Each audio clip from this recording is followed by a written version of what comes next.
بسم ربك الذي خلق خلق الإنسان من علق وقال الله تعالى في سورة النحل فاسألوا أهل الذكر إن كنتم لا تعلمون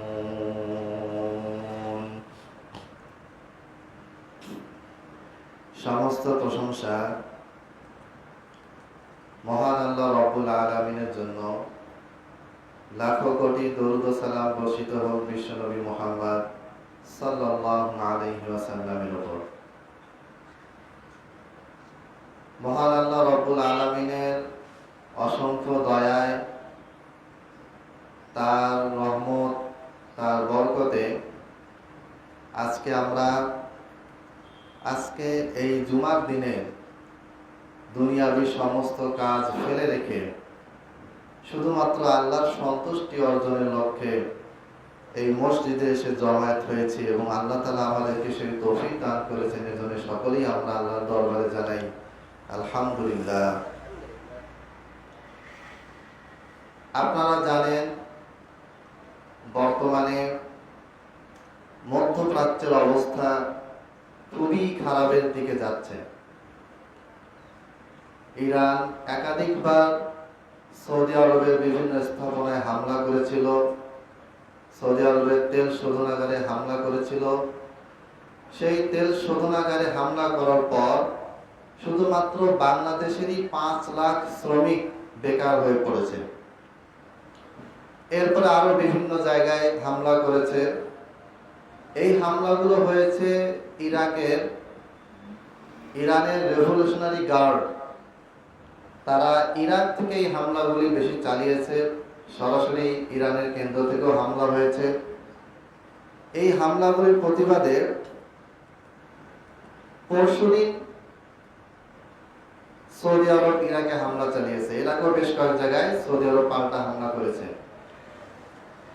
এই হামলা পাল্টা হামলা দ্রুতই মধ্যপ্রাচ্যকে একটি দীর্ঘস্থায়ী, রক্তক্ষয়ী, জীবন বিধ্বংসী, দেশ বিধ্বংসী একটা যুদ্ধের দিকে, একটা স্থায়ী ক্ষতির দিকে মানবতাকে ঠেলে দিচ্ছে। যদি আমরা প্রথম বিশ্বযুদ্ধের কথা ভাবি, প্রথম বিশ্বযুদ্ধে শুধুমাত্র সরকারি পরিসংখ্যানে 15 কোটি মানুষ মারা গিয়েছিল। 15 কোটি মানুষ মারা গিয়েছিল 1914 সালে যে প্রথম বিশ্বযুদ্ধ হয়, 1914 সাল থেকে নিয়ে 1919 সাল পর্যন্ত। সে সময় মানুষের সংখ্যা, পপুলেশনের সংখ্যা আজকের মতো এত বেশি ছিল না।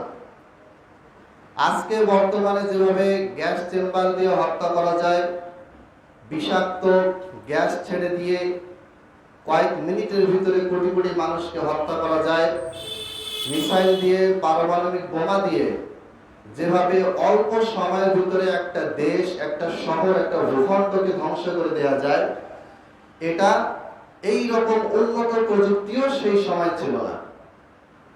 কিন্তু আমরা প্রথম বিশ্বযুদ্ধে যে পরিমাণ মানুষকে নিহত হতে দেখেছি এবং যে পরিমাণ মানুষকে হতাহত, আহত হতে দেখেছি, যে পরিমাণ বাড়িঘর ধ্বংস হতে দেখেছি, যদি আবার আল্লাহ না করুক তৃতীয় বিশ্বযুদ্ধ যদি আবার শুরু হয়ে যায়, তাহলে এর চেয়ে হাজারো লাখো কোটি গুণ বেশি ক্ষতি আমরা দেখতে পাবো।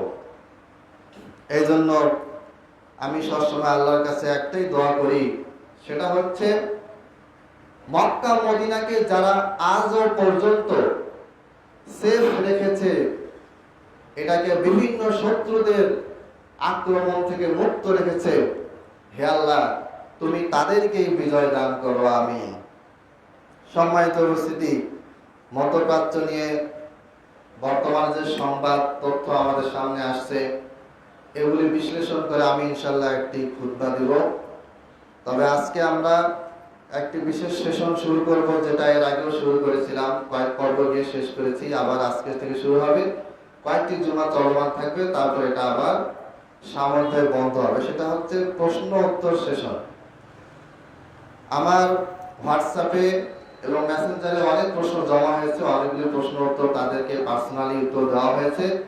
এর বাইরেও অনেকগুলি প্রশ্ন জমা হয়েছে যেগুলোর উত্তর তাদের অনুরোধে এবং আরো বেশ কিছু ভাইয়ের অনুরোধে আমি জুমার খুতবাতে এগুলি আলোচনা করব, যেন যারা এই খুতবাগুলি শুনেন অনলাইনে তারা যেন এখান থেকে তাদের প্রয়োজনীয় সমাধানগুলো নিতে পারেন ইনশাআল্লাহ। 1 নম্বর প্রশ্ন এক ভাই লিখে পাঠিয়েছেন যে তার বাবা মৃত, তার বড় ভাই পরিবারের সবকিছু দেখাশোনা করে। বর্তমানে সেই ভাই সে একটি কোম্পানিতে চাকরি করে।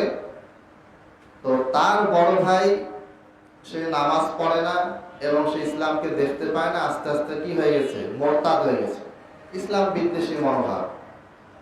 এখন ছোট ভাই প্রশ্ন করেছে যে আমার বড় ভাইকে আমি ইসলামের দিকে আকৃষ্ট করার জন্য অথবা অন্য যে কোনো কারণেই হোক তাকে আমি আমার পক্ষ থেকে হাদিয়া তোহফা দিতে পারবো কিনা। যে এর উত্তর হচ্ছে অবশ্যই পারবেন। সূরা তাওবাতে আল্লাহ তাআলা যাকাত প্রদানের 8টা খাতের কথা উল্লেখ করেছেন, তার মধ্যে একটা হচ্ছে আল মুআল্লাফাতি কুলুবিহিম, অর্থাৎ মুসলমান নয় এরকম কোনো ব্যক্তি, হিন্দু, ইহুদি, খ্রিস্টান, বৌদ্ধ, মুরতাদ যেই হোক না কেন, এক কথায় মুসলমান নয় এইরকম ব্যক্তিকে আপনি যাকাতের অর্থ দিতে পারেন, সম্পদ দিতে পারেন, যেন সে ইসলামের প্রতি কি হয়, তার মনটা নরম হয়, ইসলামের প্রতি তার আকর্ষণটা যেন তৈরি হয় এবং ইসলামের দিকে আসা, ইসলাম কবুল করার প্রবণতা যেন তার তৈরি হয়। অতএব বড় ভাই মুরতাদ হলেও, বড় ভাই কাফের হলেও তাকে আপনি বিভিন্ন হাদিয়া তোহফা দিবেন, তাকে আপনি সম্মান করবেন, তার সাথে কথাবার্তা বলবেন, তাকে আস্তে আস্তে আজীবন, যেহেতু আপনারই আপন ভাই, আপনারই মায়ের পেট থেকে সে বের হয়েছে, কাজেই তাকে আপনি আজীবন ইসলামের দাওয়াত দেওয়ার চেষ্টা করে যাবেন। এটা বিভিন্নভাবে দিবেন। সরাসরি যে ইসলামের দাওয়াত দিতে হবে, বলতে হবে যে আপনি আবার কালেমা পড়ুন, পরে ইসলামে গ্রহণ করুন, এইভাবেই যে বলতে হবে তার জরুরি নয়। আপনি চাইলে ভালো আচরণ, আখলাক, ব্যবহার, হাদিয়া তোহফা দিয়েও তাকে আপনি ইসলামের দিকে আকৃষ্ট করতে পারেন। সুতরাং আপনি আপনার ভাইকে হাদিয়া তোহফা দিবেন, কোনো অসুবিধা নেই। 2 নম্বর প্রশ্ন হচ্ছে কোরআনের মলাট, কভার এবং কোরআনের মধ্যে আয়াত ব্যতীত অন্যান্য যে লেখাগুলো থাকে এগুলো কি কোরআনের অংশ নাকি অংশ নয়? যেমন ধরেন আমার কাছে একটা কোরআন আছে, সেটা হচ্ছে যে ইমদাদিয়া লাইব্রেরি। এটা খুবই প্রসিদ্ধ একটি কোরআন। ইমদাদিয়া লাইব্রেরির এই নুরানি হাফেজি কোরআন শরীফ আমি 2003 সালে এই কোরআন পড়েই হাফেজ হয়েছি এবং এখন আমি সৌদি ছাপা কোরআন পড়তে পড়তে অভ্যস্ত। তারপরও আমায় যখনই এই নুরানি হাফেজি কোরআনটা হাতে নিয়ে আমার ছোটবেলার শৈশবের স্মৃতি মনে পড়ে। তো এইখানে দেখেন, এখানে একটা কভার আছে, কভারে লেখা আছে নুরানি হাফেজি কোরআন শরীফ, ইমদাদিয়া লাইব্রেরি, বাংলা বাজার, ঢাকা। এখন আল্লাহ তাআলা যখন কোরআন নাজিল করেছিলেন তখন কি এই কথাগুলো নাজিল হয়েছিল? হয়নি। তাহলে বোঝা যাচ্ছে যে কোরআনের কভারে যে কথাগুলো লেখা আছে এবং কোরআনের কভারটা কিছু লেখা থাক বা না থাক, এটা মূল কোরআনের অংশ নয়। এরপরে কোরআনের ভিতরে পৃষ্ঠাগুলোতে আমরা দেখি যে এখানে পারার নাম উল্লেখ আছে। যেমন ধরেন ইকতারাবালিন নাস সূরা শুরু হয়েছে যেই সূরা দিয়ে, যে পারাটা দিয়ে শুরু হয়েছে, ওই পারাটা যেই সূরা দিয়ে শুরু হয়েছে ওই সূরার প্রথম কিছু অংশ এই মূল আয়াতের বাইরে, মার্জিনের বাইরে উল্লেখ করা আছে। এরপরে 17 লেখা আছে, মানে 17 পারা। আবার আল আম্বিয়া সূরার নাম লেখা আছে এবং এটা হচ্ছে 21তম সূরা, সেটাও লেখা আছে। এরপরে আবার দেওয়া আছে 326 পৃষ্ঠা। তার মানে কি বোঝা যাচ্ছে যে কোরআনের মূল যে বক্তব্য, আয়াত যেগুলি আল্লাহ নাজিল করেছেন, এর বাইরে যে মার্জিন দেওয়া আছে, মার্জিনের বাইরে যে কথাগুলো আছে এগুলি আল্লাহ তাআলার পক্ষ থেকে নাজিল হওয়া আয়াত নয়, এগুলি যুক্ত করা হয়েছে। যেমন এখানে মঞ্জিল নাম্বার 4, মানে 4র্থ মঞ্জিল, আবার পারা 17 পৃষ্ঠা 4, এগুলো উল্লেখ আছে। এই অংশগুলো মূল কোরআনের অংশ নয়। এখন যদি আমি কোরআনের কভার টাচ করি অথবা কোরআনের মূল আয়াতের বাইরে পৃষ্ঠাতে মার্জিনের বাইরে যে অতিরিক্ত শব্দ, বাক্য বা কথাগুলো লেখা আছে, সেটা আরবিতে হোক, ফার্সিতে হোক, ইংলিশে হোক, উর্দুতে হোক, বাংলাতে হোক, এগুলো টাচ করার ক্ষেত্রে আমার অজু প্রয়োজন কিনা? এর উত্তর হচ্ছে যে না, অজু এই ক্ষেত্রে প্রয়োজন নয়, জরুরি নয়। অজু করা ভালো, কিন্তু প্রয়োজন নেই, কারণ এটা মূল কোরআনের অংশ নয়। তবে যেহেতু মুসহাফ, কোরআনের যে কপি বা কোরআনের যে বইটা, এটার সাথে যেহেতু যুক্ত আছে, সেহেতু আপনি অজু করেই ধরবেন, যেন আপনার হাত ভুলক্রমে কোরআনের আয়াতে স্পর্শ না হয়। এটা নিয়ে মানে ইখতিলাফ আছে যে অজু ছাড়া কোরআন টাচ করা যাবে কি যাবে না। আমার কথা হচ্ছে আমি ওই ইখতিলাফে যাব না, প্রয়োজন নেই। অজু করে কোরআন স্পর্শ করতে হবে, এটাতে কারো কোনো দ্বিমত নেই। এখন অজু করে স্পর্শ করা যাবে কি যাবে না, যদি অজু ছাড়া স্পর্শ করা জায়েজও হয়, তো আমার কি দরকার অজু ছাড়া স্পর্শ করার? আমি যদি অজু সহ কোরআন স্পর্শ করি, কোরআন ধরি, এটা আমার নেকির কাজ। অজু থাকার কারণে আমার নেকি হচ্ছে। যতক্ষণ আমি অজু অবস্থায় থাকবো, ততক্ষণ কি হবো? আমি পবিত্র অবস্থায় আছি, আমি নেকি কামাতে থাকবো। তা আমি অজু ছাড়া থাকবোই না, সবসময় অজু অবস্থায় থাকবো, এটা যেন আপনার আমার চেষ্টা হয়। এখন প্রয়োজন বোধে কেউ যদি অজু ছাড়া কোরআন স্পর্শ করতে পারে, কোনো অসুবিধা নেই। তাহলে প্রশ্ন উত্তর হচ্ছে যে কোরআনের মলাটে যে মলাট এবং কভার এবং ভিতরে মার্জিনের বাইরে যে অতিরিক্ত শব্দ, বাক্য লেখা থাকে, এগুলি মূল কোরআনের অংশ নয়। 3 নম্বর প্রশ্ন, ইমামের পিছে কখন ফাতিহা পড়ব? এখন দেখা গেছে যে আপনি সালাত শুরু করেছেন, ওই অবস্থায় যখন ইমাম অলরেডি সূরা ফাতিহার কিছু অংশ পড়ে ফেলেছে, এটা একটা অবস্থা।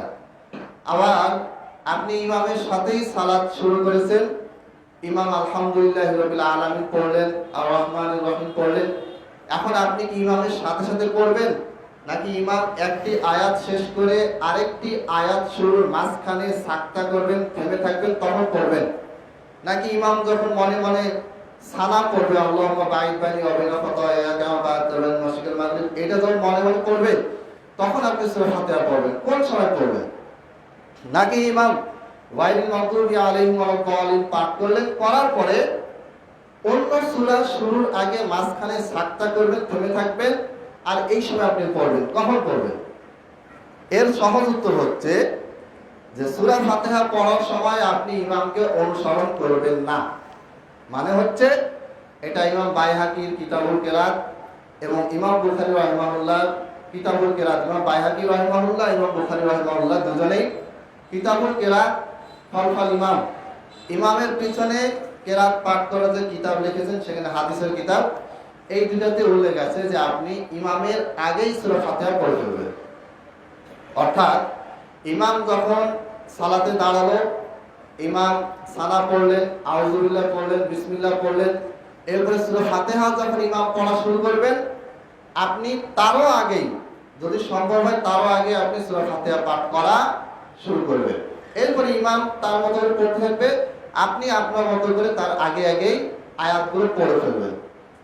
এটা হচ্ছে হাদিস দ্বারা প্রমাণিত। কিন্তু এখন আপনি ফাতিহা পড়বেন ওই সময়, যেই সময় ইমাম গায়রিল মাগদুবি আলাইহিম ওয়ালাদ-দাল্লিন শুরু করতে যাচ্ছেন, ওই সময় আপনি সালাতের মধ্যে অন্তর্ভুক্ত হলেন, জামাতে শামিল হলেন। তখন আপনি কি করবেন? তখন আপনি কি করবেন?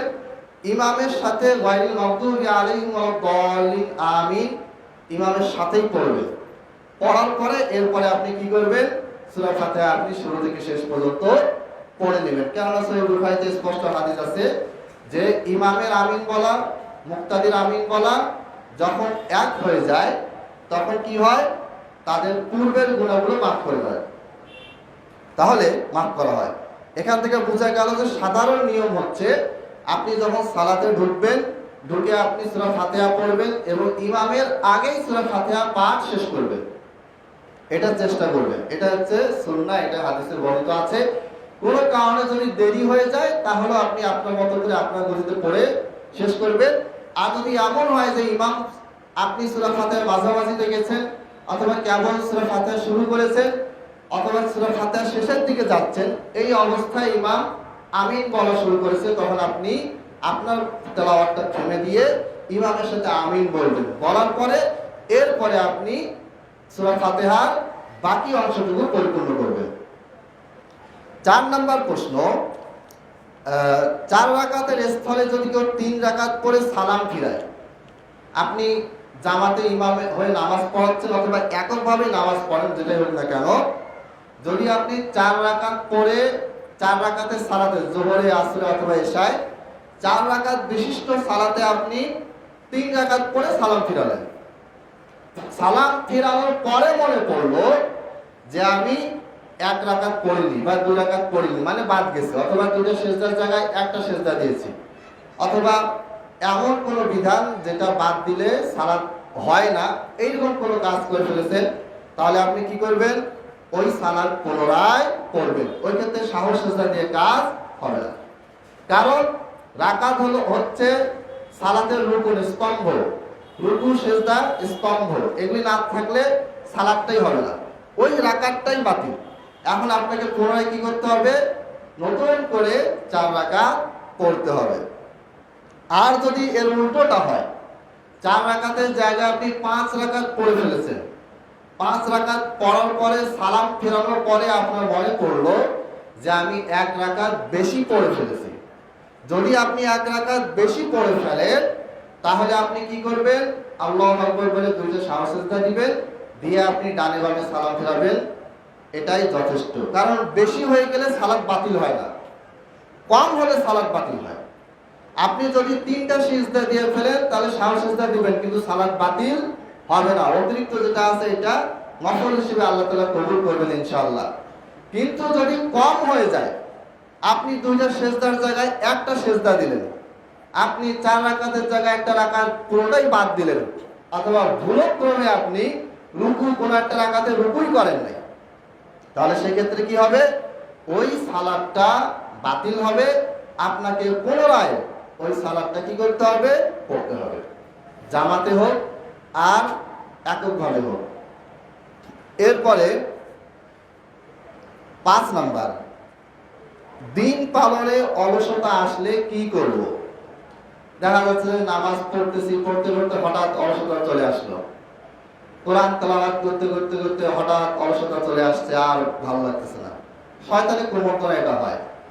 এরপরে জামাতে সালাত পড়তে পড়তে হঠাৎ করে মনে হলো পড়ি তো নামাজ, বাসায় পড়ি, অসুবিধা কি? ঠিক ওয়াক্ত হওয়া মাত্র সালাত পড়তে পড়তে এমন হলো যে আর একটু পরে পড়ি, পড়তে পড়তে দেখা গেল যে নামাজ দেরি করে পড়ার অভ্যাস হয়ে যাচ্ছে। তো এই দিন পালনে অলসতা আসলে কি করতে হবে? প্রথম কথা হচ্ছে, এই ধরনের অলসতা আসে শয়তানের পক্ষ থেকে। শয়তান আপনাকে আমাকে কি করবে? সব সময় দিন পালনের ক্ষেত্রে অলসতা, আলসেমি, মাথা ব্যথা, শরীর ব্যথা, বিভিন্ন কাজের চাপ, বিভিন্ন রকমের মানসিক টেনশন, এগুলো আপনার সামনে হাজির করবে। ওগুলো তো আমাদের ভিতরে আছে, থাকবে। নামাজটা দেরি করে পড়লে কি আমার ওই সমস্যা দূর হবে? হবে না।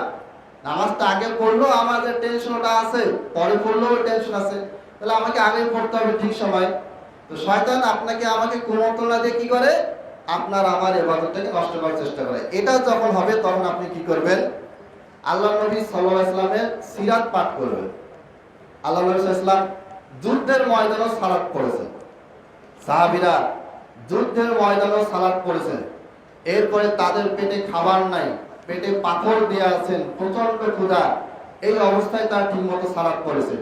প্রচন্ড রোদ, দূর থেকে এসেছে সাহাবীরা, এসে মসজিদ নববীতে ঠিক সময় জামাতে সালাত পড়েছেন। এই রকম অনেক উদাহরণ আপনি সিরাতের গ্রন্থগুলো পাঠ করলে পাবেন।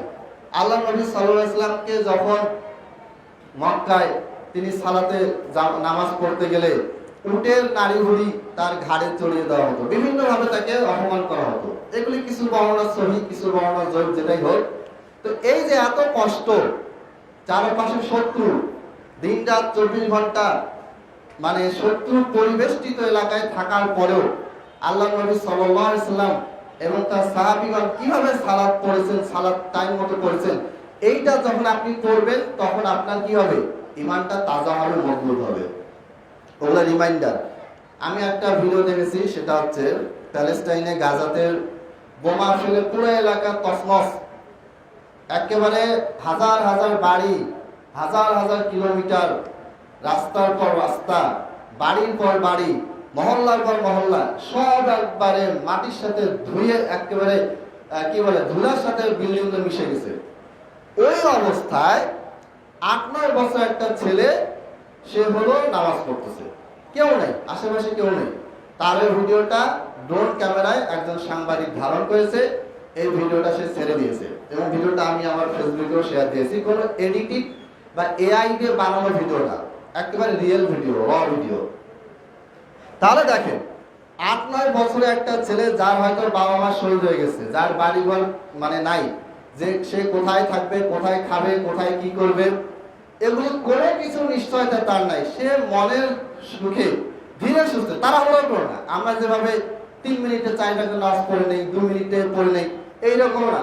ধীরে সুস্থে ঠান্ডাভাবে সে এই খোলা প্রান্তরে যুদ্ধ বিধ্বস্ত একটা এলাকা, যেখানে খাবার নেই, পানি নেই, যেখানে থাকার জায়গা নেই, এরপরে কত মাইল হাঁটলে যে থাকার জায়গা পাওয়া যাবে তারও কোনো নিশ্চয়তা নেই, কোথায় গেলে এক মুঠ খাবার পাওয়া যাবে, এক ফোঁটা পানি পাওয়া যাবে তারও কোনো নিশ্চয়তা নেই। অথচ এই ছেলেটা ওই জায়গায় বসে সালাত করতেছে। তাহলে এগুলি দেখার পরেও যদি আপনার আমার ভিতরে যদি কোনো দিন পালনের অলসতা থেকে যায়, তাহলে সর্বশেষ একটা চিকিৎসা, সেটা হচ্ছে আপনাকে রেগুলার, আপনি নিজে যদি করেন ভালো, আর না হয় অন্য কাউকে দিয়ে, যেটা এর আগে আমি বলেছি, রুকিয়ার গোসল করা, রুকিয়ার পানি তৈরি করা, এটা দিয়ে ওযু করা, এটা পান করা। সূরা নাস ফালাক পরে পানিতে 3 বার ফু দিবেন। এরপরে হচ্ছে সূরা ইয়াসিনের প্রথম 10 আয়াত পড়বেন, সূরা সফফাতে 10 আয়াত পড়বেন, সূরা আরাফের 117 থেকে 121 আয়াত পড়বেন। এগুলি পড়ার পরে কি করবেন? আয়াতুল কুরসি, তারপরে সূরা বাকারা শেষের 2 আয়াত, এগুলি পরে পানিতে ফু দিবেন। দেওয়ার পর সেই পানিতে গোসল করবেন, অন্য কোনো পানি মিক্স করবেন না।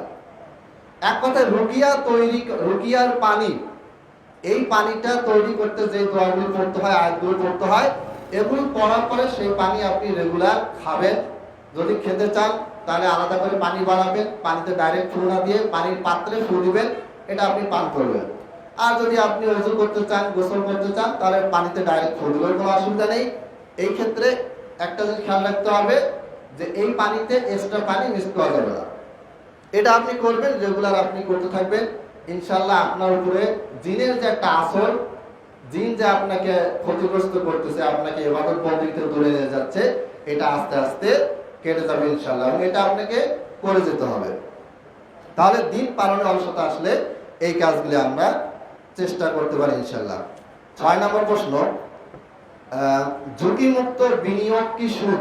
ঝুঁকিমুক্ত বিনিয়োগ বিভিন্ন রকম হয়, তার মধ্যে একটা কমন বিনিয়োগ হচ্ছে, ধরেন আপনি, আপনার দোকান আছে, আপনি ব্যবসা বাণিজ্য করেন, আমি আপনাকে 5 লাখ টাকা দিলাম, দিয়ে বললাম যে 5 লাখ টাকা দিয়ে আপনি ব্যবসা করতে থাকেন, আর যখন আমি টাকাটা আপনার কাছে ফেরত চাবো তখন 3 মাস আগে আমি বলবো আপনি আমাকে টাকাটা ব্যাক দিবেন।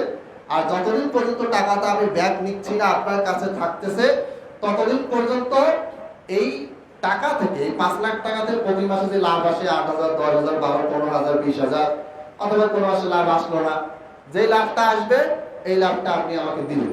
এটা কিন্তু একটা কমন, প্রায় কম বেশি সব জায়গায় চলে।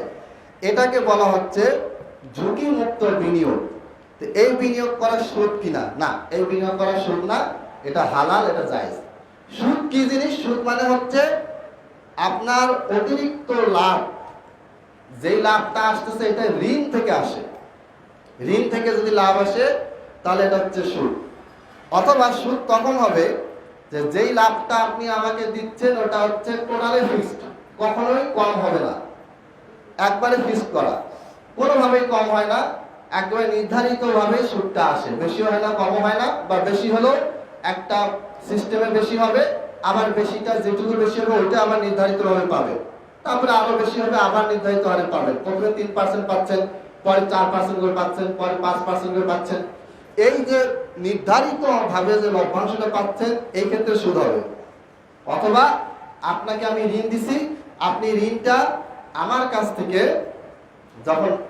যখন আমি আপনার কাছে ব্যাক নিচ্ছি, তখন আমি 1 লাখ টাকা ঋণ দিয়েছিলাম, নেওয়ার সময় 1 লাখের সাথে আরো 5,000 টাকা বা 10,000 টাকা অতিরিক্ত নিলাম, এটা হচ্ছে সুদ।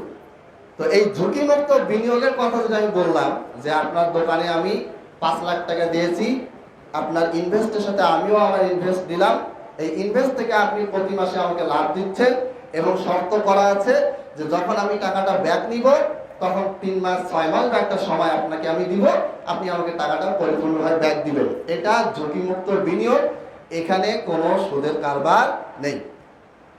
এরপরে বাংলাদেশের কোনো ব্যাংক কি সুদমুক্ত কিনা? ইসলামী ব্যাংক, ইসলামী সোশ্যাল ব্যাংক, আল আরাফা ইসলামী ব্যাংক, এরপরে হচ্ছে আপনার সোনালী ব্যাংক, পূবালী ব্যাংক, রূপালী, যা আছে। অনেকে বলে যে কিছু ব্যাংক এগুলি সুদমুক্ত, যেমন ইসলামী ব্যাংকের কথা বলে। তো একটা ব্যাংক কখনোই সুদমুক্ত হয় না। গোটা পৃথিবীতে একই সিস্টেম চলে, বাংলাদেশেও। বাংলাদেশে গ্রাহকরা সুদ ছাড়া লেনদেন করতে পারে। অর্থাৎ আপনি ব্যাংকে টাকা রাখবেন, এই টাকাটা আপনি কোনো রকম সুদ না নিয়ে মূলধনটা তুলতে পারবেন, এই অপশন আছে। অথবা আপনি সুদ সহ ব্যাংকে টাকা তুললেন, আপনার টাকাটা তুললেন, তোলার পরে সুদটা আপনি দান করে দিলেন। এক কথায় গ্রাহক চাইলে সুদ থেকে মুক্ত থাকতে পারবে, এই ব্যবস্থাটা আছে। আমি সুদ খাবো না, কে খাওয়াবে আমাকে? আমি সুদের টাকা তুলে আমি এটা ফেলে দেবো, আমি পানিতে ফেলে দেবো, কে কি করবে? এটা আমার ইমানের উপর। কিন্তু কোনো ব্যাংক সুদ মুক্ত হয়ে চলতে পারে না। ইসলামী ব্যাংকের কথা বলি, যখন আপনি কোনো ব্যাংক তৈরি করবেন, এই ব্যাংকটা ইসলামী ব্যাংক হোক আর অন ইসলামিক ব্যাংক হোক বা জেনারেল ব্যাংক, যেটাই হোক না কেন, আপনাকে কি করতে হবে? বাংলাদেশ ব্যাংকে 300 থেকে 500 কোটি টাকা জমা দিতে হবে। একটা নির্ধারিত অ্যামাউন্ট জামানত হিসেবে বাংলাদেশ ব্যাংকে জমা দিতে হবে। বাংলাদেশ ব্যাংক কিন্তু জনগণের সাথে রিলেটেড কোনো ব্যাংক না, ওখানে কি আপনি টাকা তুলতে পারবেন না। বাংলাদেশ ব্যাংক নোট তৈরি করে, অন্যান্য ব্যাংকগুলোকে পরিচালনা করে। এখন আপনি ইসলামী ব্যাংক তৈরি করলেন, তৈরি করার আগে আপনাকে কি করা লাগবে? আপনাকে 300 কোটি অথবা 500 কোটি বা 200 কোটি যে টাকাটাই হোক, এটা আপনাকে ইসলামী ব্যাংকে জমা দিয়ে তারপরে অনুমতি নিতে হবে। এই যে টাকাটা বিশাল একটা অ্যামাউন্ট, এই টাকাটা বাংলাদেশ ব্যাংকে যে জমা হয়েছে, এখন বাংলাদেশ ব্যাংক আপনাকে ওখান থেকে প্রতি মাসে বা বছরে বা 6 মাস পর পরে একটা লাভ দিবে, নির্ধারিত লাভ। এবং এই লাভটা এই ব্যাংক নেয়, নিয়ে থাকে। প্রত্যেকটা ব্যাংকই নেয়, ইসলামী ব্যাংক করে, অন্য ব্যাংক করে। ইসলামী ব্যাংকে যারা আপনাদেরকে বলে সুদমুক্ত বিনিয়োগ, তারা এই পয়েন্টগুলি বলে না, কেউই বলে না। 1 নম্বর পয়েন্ট, তার মানে আপনি ব্যাংক প্রতিষ্ঠা করার আগেই আপনার সুদের পার্সেন্টেজ আপনার জন্য নির্ধারিত হয়ে আছে। আপনি যখনই ব্যাংক তৈরি করবেন, এই ব্যাংকটা তৈরি করার সময় তার আগেই আপনি যে সেন্সর পত্র, লাইসেন্স, আপনি যে অনুমতি পত্রটা পাচ্ছেন, আপনার যে পারমিশন আছে ব্যাংক করার, এই পারমিশনটা নেওয়ার জন্যই আপনাকে যতগুলো প্রসেসিং এর ভিতর দিয়ে যেতে হবে, তার মধ্যে 1 নাম্বার প্রথম কাজ হচ্ছে আপনি বাংলাদেশ ব্যাংকে জামানত হিসেবে 500 কোটি বা 300 কোটি বা একটা নির্ধারিত অ্যামাউন্ট ব্যাংকে জমা দিতে হবে। যখনই জমা দিবেন তখনই সেখান থেকে একটা লভ্যাংশ বছর শেষে বা 6 মাস পরে বা 3 বছর পরে এটা আপনার ব্যাংকে এসে জমা হবে, অটোমেটিকলি জমা হবে। 1 নম্বর পয়েন্ট। 2 নম্বর পয়েন্ট, আরেকটা কাজ হয়, সেটা হচ্ছে মানি মার্কেট। মানি মার্কেট কি জিনিস? মানি মার্কেট হচ্ছে প্রত্যেকটা ব্যাংকের সাথে টাকা পয়সা লেনদেন করে, তা নাহলে ব্যাংক চলবে না। ধরেন আপনারা 10 জন এক জায়গায় ব্যবসা করেন, ব্যবসায়ীরা একজন আরেকজনের কাছে টাকা দিচ্ছে, ধার নিচ্ছে, এইরকম। তো বাংলাদেশ ব্যাংক যখন সোনালী ব্যাংক থেকে কোনো টাকা ধার নিবে, ধরেন 1 কোটি টাকা বাংলাদেশ ব্যাংক ধার নিল, তখন এই টাকাটা ইসলামী ব্যাংক বাংলাদেশ ব্যাংক থেকে 1 কোটি টাকা ধার নিল, বা সরকারি কোনো ব্যাংক থেকে ধার নিল, বা বেসরকারি কোনো ব্যাংক থেকে ধার নিল। যখন ইসলামী ব্যাংক এই টাকাটা ব্যাক দিবে, ইসলামী ব্যাংক কি করলো? সোনালী ব্যাংক থেকে নিয়ে 1 কোটি টাকা নিল, নেওয়ার পরে ইসলামী ব্যাংক যখন এই 1 কোটি টাকা সোনালী ব্যাংকে যখন ব্যাক দিবে, তখন তাকে কি করতে হবে? সুদ দিতে হবে। এটা নিয়ম, এছাড়া ব্যাংক চলবে না। অথবা সোনালী ব্যাংক যদি ইসলামী ব্যাংকের কাছ থেকে 1 কোটি টাকা লোন নেয়, তাহলে সোনালী ব্যাংক যখন এই 1 কোটি টাকা ইসলামী ব্যাংকে ব্যাক দিবে, তখন ইসলামী ব্যাংক সুন্দর করে ওই সোনালী ব্যাংকের কাছ থেকে 1 কোটি টাকার সাথে এর সাথে যে লভ্যাংশ আছে ওটাও নেবে। তাহলে ব্যাংকিং সিস্টেমে আপনি যতই বলেন যে সমস্ত ব্যাংক সুদযুক্ত, আমাদের ব্যাংক ইসলামী সুদমুক্ত, এটা সম্ভব নয়, সিস্টেমটাই ওরকম না। আপনি যখনই ব্যাংক প্রতিষ্ঠা করতে যাবেন, আপনি তো এটা বলতে পারেন না যে আমি ব্যাংক চালাবো, অন্য কোনো ব্যাংকের সাথে আমার সম্পর্ক নেই, বাংলাদেশ ব্যাংকের সাথে কোনো সম্পর্ক নাই। এইভাবে করে তো আপনি ব্যাংক প্রতিষ্ঠাই করতে পারবেন না। অতএব বাংলাদেশে সুদমুক্ত কোনো ব্যাংক নেই, সব সুদযুক্ত, পার্সেন্টেজ কম বেশি থাকে। আর গ্রাহকরা চাইলে সুদমুক্তভাবে ব্যাংকে টাকা পয়সা রাখতে পারে, এই সুযোগ সুবিধা ইসলামী ব্যাংকে আছে। ইসলামী ব্যাংকে দেখালেখি অন্যান্য ব্যাংকেও এই ধরনের বেশ কিছু বিষয় আছে, তবে সব ব্যাংকে এটা নাই। মোটামুটি সব ব্যাংকে এখন ওদিকে যাচ্ছে গ্রাহকদেরকে আকৃষ্ট করার জন্য, যে আপনি সুদ ছাড়া লেনদেন করতে চাচ্ছেন, আমাদের এখানে সেই সুবিধাটা আছে। তাহলে এই প্রশ্ন তো এটাই যে বাংলাদেশে কোনো ব্যাংক সুদ ছাড়া চলতে পারে না। গোটা পৃথিবীর এটা সিস্টেম। সৌদি আরবের ব্যাংকও আগে সিস্টেম। আমরা যে বলি যে সৌদি আরব বলেন, ইরান বলেন, কাতার বলেন, কুয়েত বলেন, যেই দেশেরই ভক্ত হন না কেন আপনি, ইসলামিক যে কোনো দেশের ভক্ত হন না কেন, সব দেশই এইভাবে চলে। কারণ গোটা বিশ্বের ইন্টারন্যাশনাল যে ব্যাংকিং সিস্টেম ওটা হচ্ছে এরকমই। আপনার বাংলাদেশের অভ্যন্তরীণ ব্যাংকগুলো যেভাবে মানি মার্কেট করে, সেইভাবে বাংলাদেশ ব্যাংক আন্তর্জাতিক ব্যাংকের সাথে এইভাবে মানি মার্কেট করে। মানি মার্কেট কি বললাম, যে এক ব্যাংক আরেক ব্যাংকের কাছ থেকে লোন নেয়, লোন ব্যাক দেওয়ার সময় সুদ সহ লোন ব্যাক দেয়। বাংলাদেশ ব্যাংক যদি সৌদি আরবের ব্যাংকের কাছে টাকা নেয়, সৌদি ব্যাংক যেটা বাইরের সাথে কি করে, গভর্নমেন্টের মাধ্যমে যেটা বাইরে যোগাযোগ করে, এই ব্যাংকের কাছে যদি লোন নেয় তাহলে সুদ সহ লোনটা ব্যাক দিতে হবে। আবার বাংলাদেশ ব্যাংক থেকে যদি কোনো মুসলিম দেশ, ধরেন কাতার, তারা এখান থেকে 1 বিলিয়ন টাকা নিল, এই কাতার যখন 1 বিলিয়ন টাকা বাংলাদেশ ব্যাংকে ব্যাক দিবে, তখন কি হবে, সুদ সহ ব্যাক দিবে। এটা হচ্ছে আন্তর্জাতিক সিস্টেম। এটাই হচ্ছে দেশীয় বাংলাদেশেরও একই সিস্টেম। এই সিস্টেমের বাইরে যাওয়া সম্ভব এখন পর্যন্ত হয়নি। ঠিক আছে, সুদমুক্ত সমাজ গড়ব, সুদমুক্ত পরিবার গড়া যায়, কিন্তু সুদমুক্ত দেশ, সুদমুক্ত ব্যাংক, সুদমুক্ত রাষ্ট্র, এইটা করার মতো সিচুয়েশন এখনো আসে নাই। মুখে স্লোগান দেওয়া যায়, কিন্তু স্লোগান দিয়ে কাজ হবে না। এরপরে আসেন, আচ্ছা সময় শেষের দিকে, আমি আর প্রশ্ন উত্তর দিব না। এই হলো আজকের এই কয়েকটা প্রশ্ন উত্তর। আমাদের মনে রাখতে হবে সেটা হচ্ছে যে, যদি আপনি আমি পড়াশোনা রেগুলার করি তাহলে এই বিষয়গুলি এমনিতে ক্লিয়ার হয়ে যায়। কিন্তু আপনার আমার ভিতরে একটা অভ্যাস, আমরা করতেই চাই না। এবং আমি একটা দিন অবাক হয়ে গেছি যে এই প্রশ্নগুলা, এগুলো সব ম্যাক্সিমামই অনলাইন থেকে আসা। মানে যে খুতবা দিলাম অনলাইনে যাচ্ছে, সেখান থেকে বিভিন্ন জায়গায়, সৌদি আরব, ভারত, কাতার, কুয়েত, চট্টগ্রাম, বিভিন্ন জায়গা থেকে বিভিন্ন দিনী ভাই প্রশ্নগুলো পাঠায়। কিন্তু আমি এখানকার আশেপাশের মানুষের কোনো প্রশ্নই পাই না। ঠিক আছে, তো আপনারাও প্রশ্ন করবেন, কাগজে লিখিত প্রশ্ন দিবেন, অথবা আমাকে ডাইরেক্ট যদি হোয়াটসঅ্যাপে দিতে পারেন, নক করতে পারেন, মেসেঞ্জারে দিতে পারবেন। নিয়াজ আছে, মামুন ভাই আছে, আরমান ভাই আছে, তারপরে আমার সভাপতি সাহেব আছেন, যার কাছে মন চায় প্রশ্ন করতে পারবেন। ইনশাল্লাহ আমরা প্রশ্নের জবাব দেওয়ার চেষ্টা করব। এবং আমাদের প্রশ্ন উত্তরে কোনো দলের সাপোর্ট, কোনো ব্যক্তির সাপোর্ট, কোনো সংগঠনের সাপোর্ট, এগুলি কোনো কিছু নাই। জাস্ট আমরা কোরআন ও হাদিস থেকে যা পড়লাম, যা বুঝলাম, এটাই আপনাদেরকে আমরা বলার চেষ্টা করব। আল্লাহ তাআলা আমাদের বোঝার তৌফিক দান করুন, আমিন। ওয়া আখিরু দাওয়ানা আনিল হামদুলিল্লাহি রাব্বিল আলামিন।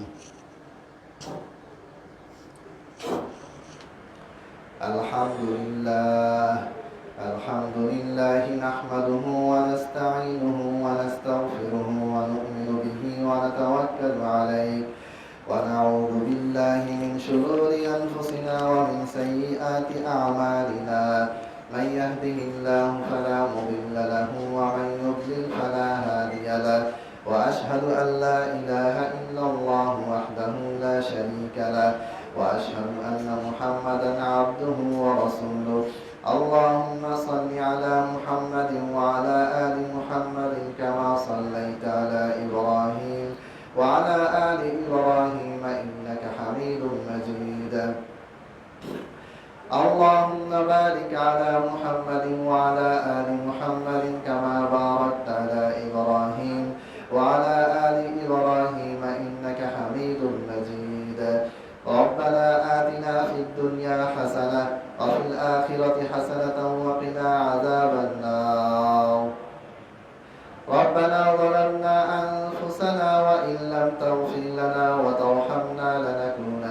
من الخاسرين. اللهم أعز الإسلام والمسلمين. اللهم أعز الإسلام والمسلمين.